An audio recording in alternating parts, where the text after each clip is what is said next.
రైతాంగం నష్టపోవడానికి రాష్ట్ర మంత్రులే కారణమని మాజీ మంత్రి జగదీష్ రెడ్డి అన్నారు.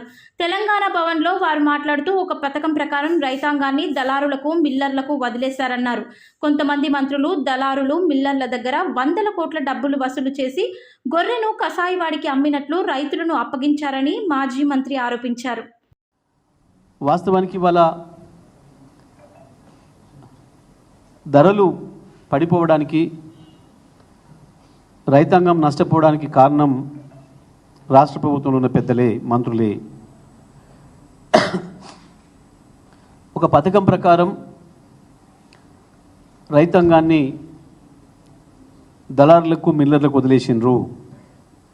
వాళ్ళ దోపిడీ యథేచ్ఛగా కొనసాగడానికి రాష్ట్ర ప్రభుత్వంలో ఉన్న పెద్దలే కారణం.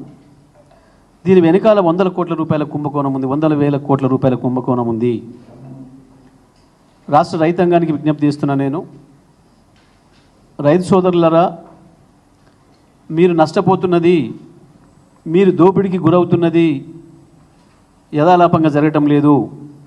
రాష్ట్ర ప్రభుత్వంలోనే ఉన్న కొంతమంది మంత్రులు దళారుల దగ్గర, మిల్లర్ల దగ్గర వందల కోట్ల రూపాయలు వసూలు చేసి మిమ్మల్ని అందరినీ కూడా వాళ్ళకి కసాయుడి చేతికి గొర్రెనిచ్చిన పద్ధతుల్లో వాళ్ళకి అప్పచెప్పినరు.